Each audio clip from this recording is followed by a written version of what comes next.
মালিক বিন দিনার রহমতুল্লাহ আলাই এর হেদায়েতের হৃদয় স্পর্শী এক গল্প। যুগটা ছিল তাবেঈনের।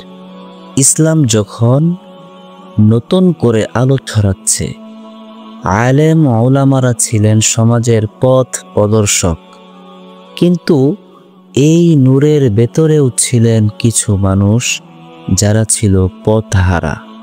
তেমনি একজন ছিলেন মালিক বিন দিনার রহমতুল্লাহ আলাই। পরবর্তীতে যিনি হয়ে ওঠেন দুনিয়াতে গিয়ে এক অলি, কিন্তু শুরুর গল্পটা ছিল তার অন্ধকারাচ্ছন্ন। তিনি ছিলেন এক রাজস্ব কর্মকর্তা, মদে অভ্যস্ত, গুনাহে ডুবে থাকা এক ব্যক্তি। নামাজ, কোরআন, ধর্ম এসব তার জীবনে ছিল না বললেই চলে। দিনের পর দিন কাটাতেন অসংযতভাবে, জীবনটা যেন কেবল তার ভোগের জন্যই ছিল।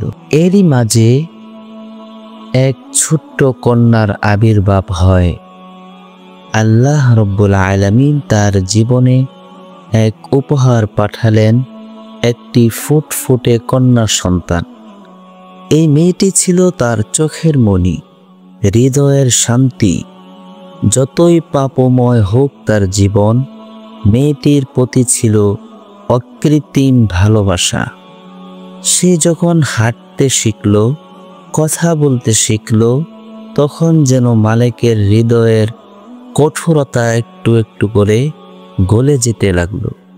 কিন্তু আল্লাহর লিখন কেউ কি ঠেকাতে পারে? কয়েক বছরের মধ্যেই সেই ছোট্ট পরীর মৃত্যু হয়।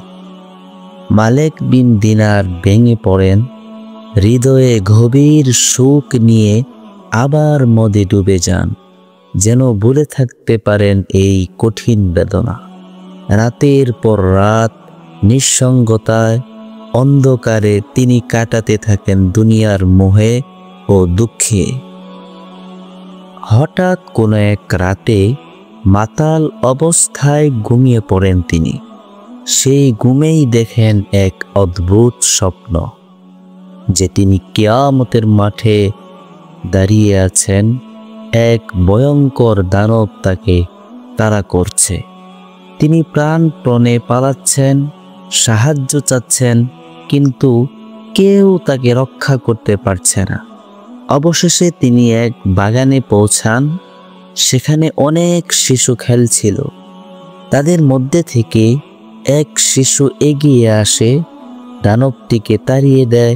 তারপর শিশুটি মালিক রহিমাহুল্লাহকে জড়িয়ে ধরে বলে, হে আব্বা, এখনো কি আপনার সময় হয়নি আপনার রবের দিকে ফেরার? সেই শিশুটি ছিল তার মৃত কন্যা। পরিবর্তন।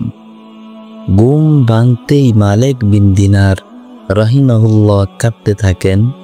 তার ভেতরের পাথর কঠিন হৃদয় যেন মুহূর্তেই গলে যায়। তিনি বুঝতে পারেন আল্লাহ তাকে ডাকছেন। তিনি সেদিনই তওবা করেন, আসল তওবা, অন্তরের গভীর থেকে।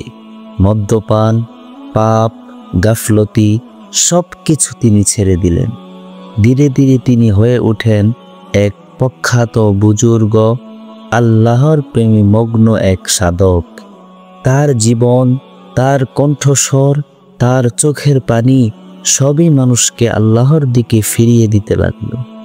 শিক্ষণীয়। আল্লাহ কখন কিভাবে হেদায়েত দেবেন আমরা কেউ জানি না। একটি কন্যা সন্তান, একটি স্বপ্ন, এমন কিছুই হতে পারে হেদায়েতের উপলক্ষ। পাপের অতলে থাকলেও আল্লাহর দরজা সবসময় খোলা।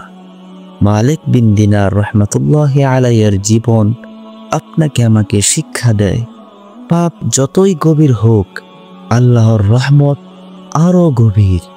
শুধু দরকার একটু অন্তরের অনুভূতি, অন্তরের ফিরে আসা। ভিডিওটি ভালো লাগলে চ্যানেলটি সাবস্ক্রাইব করে পাশে থাকবেন।